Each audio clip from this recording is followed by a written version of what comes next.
Windsor here, and welcome to the Groove Guru podcast. And at the time of this episode, I'm just back from a European tour with Hugh Cornwell. We did 18 shows in 8 countries over 5 weeks, and it was a fun opportunity to explore some new territory, reflect, play some music, and look at life a bit more deeply. And reflecting on the tour now, from my perspective, every day there'd be the planes, trains and automobiles of it, the tour bus, etc. The stages, playing the shows from my perspective, the fans, the autographs, the hotel rooms, the going out for walks, exploring wherever I could, whenever I could. And, in the process of it all, I do what needed to be done. I did the tour. And as those days and nights and weeks rolled on, thought does what it does and flows. And that was about, the shows, the people, the travel, the purpose of it all. And in complement to that, my moods would change as well. My moods would go up and down, as moods are wont to do for everyone. And for a long time, though, that aspect of it all, moods and feelings, that really used to be a problem for me.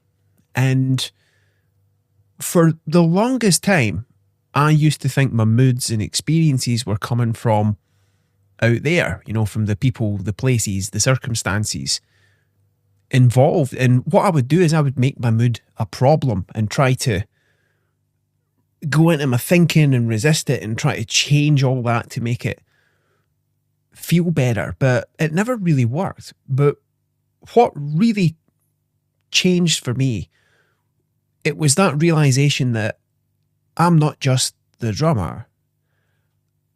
I'm the dreamer. I'm the creator of my moment-to-moment experience. And that I saw that life worked very differently than I thought it did. What I realized was that, essentially we don't live in the world. We live in our moment-to-moment experience of thought 100% of the time. And when I say thought, I don't just mean thought content, but the creative power that we have to create our experience of life moment to moment, all the time. And what happens is, and it happened for me, and it happens for most people, is that we tend to live in like a library of thought, because we all have thoughts from the past, experiences that we have memories with things we've memorized and learned.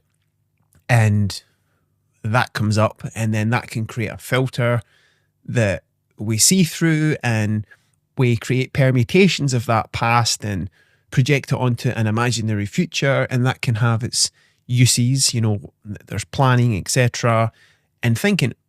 But what can happen is that we can get in the habit of living in just cognition. Most people live in the library all the time, and we forget that there's actually a deeper space, a deeper reality, a deeper mind that we can live in. And that deeper mind, it comes with a deeper, beautiful feeling. And the more we live from this beautiful feeling, the better and better life gets. So we live in this world of thought, which is like a dream. Some call it an illusion. And we are the dreamers. And we can become aware of this via our consciousness, which I'll go into a little bit. But what if we're not just the dreamer either? Well, what I want to point to is beyond the dream we dream up moment to moment, there's a space beneath that which I'm going to refer to as the divine. It's actually a pure feeling that there are no words to describe. And, pointing to this, there's a metaphor that I love from the Indian mystic, Sri Nisargadatta Maharaj. And his best known collection of teachings is a book, I Am That, which he makes the distinction between the known, knowing, and the knower. So in this context, it's like the known is that any moment we've got this power of thought, and there's the ongoing form that takes, which we could call the known. Then the knowing is that we can become aware of that our experience has been created via this power of thought. And this awareness of what's happening, we develop a recognition of that via our consciousness. And then with the knower, when we wake up that we are the ones that are conscious of this experience of thought, we access, and we all have access to this deeper sense of being the one who's observing or knowing, the pure knower itself. And it's when we start to live in this space, we start to live with much more clarity and creativity. And we tap into the actual intelligence of life itself, which it's a universal mind, the one that in every moment is creating everything from nothing, 100% across the board in all of your life. And that sense is who you really are. That feeling is who you are at the deepest level. And in another way, it's that sense that you are not your thoughts. You are the space in which all of your experience is arising from and through. And in musical terms, it's like the space between the notes, or that silent blank canvas that allows the notes to be heard. That it's that space in which the music of life really becomes alive. And that space is very available, and it's a space we can all live from very practically more and more. Because, when we start to realize this deeper feeling of this deeper mind, this sense of being the knower, there are still things to do. There are still practicals, bringing this back to earth, that, you've got the gigs to do, you've got the traveling to do, you've got the words to say.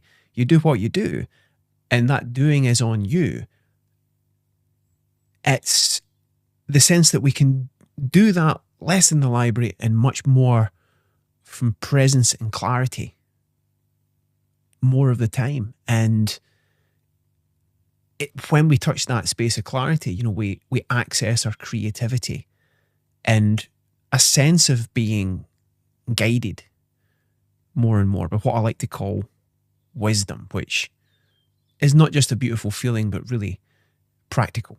And towards the end of the tour, there was a podcast related to this. There was a podcast I was listening to with director Robert Rodriguez, and he spoke to this kind of thing in a very beautiful way. And if you're listening to this and there's something that you're thinking about starting or beginning, but you haven't yet done that, and maybe there's something you want to do and you've not done it because you don't feel that you're ready, then here's a quote that I heard Robert say that it really spoke when I heard it, which is that, sometimes when you have a vision, it's not clear, but it's coming to you from the future. So you just got to follow the voice, no matter what anyone says. Just follow the voice you hear, because you don't know, and you're not smart enough to know, and you don't need to know. You just need to do. You just need to be the hands.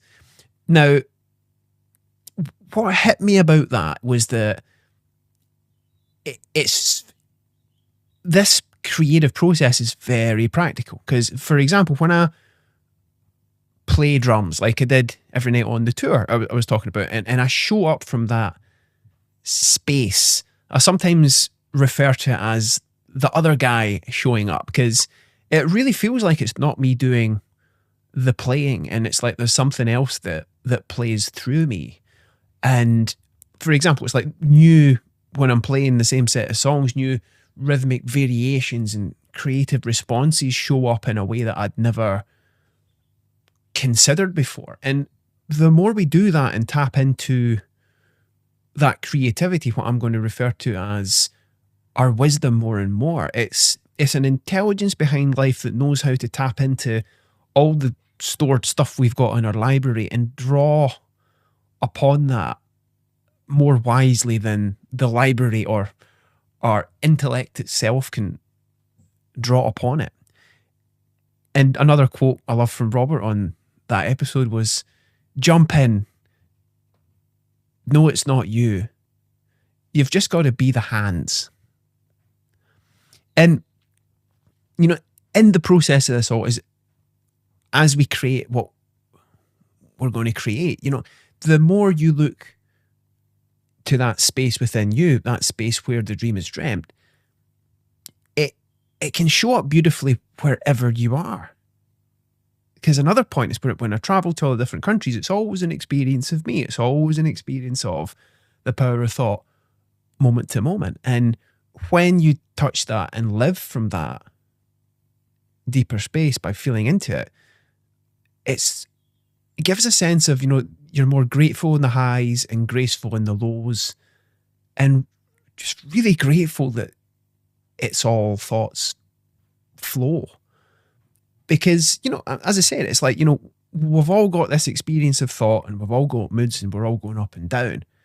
And we all, even when we know this, we still feel all of that. But in the times that it's not as pleasant, in some of the lows, because we all have them, it's like when you see that this experience is coming from thought, not out there, and you know where to look to this deeper space, which is creating your experience in the first place, you know you can always look to that space, and you know it's coming from thought, and that wisdom has got your back. That feeling has got your back. Or as a teacher, Elsie Spittle, who teaches this understanding, similarly, she would say that wisdom is your back. And one of the keys to that is, you know, when we look in this direction of wisdom,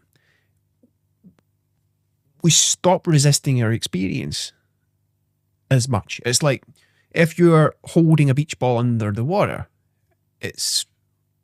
you're creating resistance. But as soon as you let go of that resistance, it bobs back up to the top, and the buoyancy takes effect, and there's a much lighter feeling. And it's the same. It's when you resist your experience, you create pressure, like trying to fix your thinking, trying to just live in cognition, and figure it out.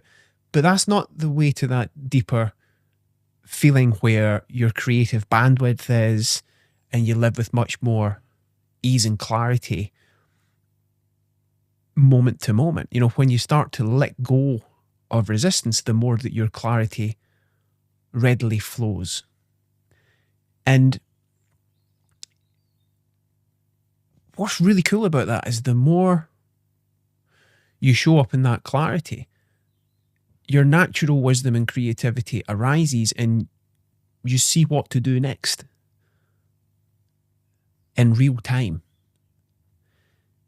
And again, what's so beautiful is you can actually live from this space and do what needs to be done with no shit in the way. And it's that space as well, you realise you're not just the drummer or the bass player or the guitar player or singer or whatever else you describe yourself as. You know, you're not even the quote-unquote dreamer, but the divine at the heart of it all, that felt sense of your pure mind And it's that space where that all of the intelligence of life can come through you moment to moment and guide you in every moment and bring you peace and clarity, regardless of what's happening in the quote unquote world, and bring all the creativity that you need as who you really are to show up at your best more and more. And that magnificent feeling of life, it's available 100% of the time. And as I see it, feeling into that gorgeous feeling, there's no more beautiful way to live. And if you want to explore this kind of clarity more and more, I invite you to check out my new course called Back to Clarity, which talks about this kind of thing and more. And you can check it out at windsordrums.com/back to clarity, or hit the link in the description of this episode. And for now, just have fun being who you really are. Show up as that. Be the hands. And I'll speak with you soon.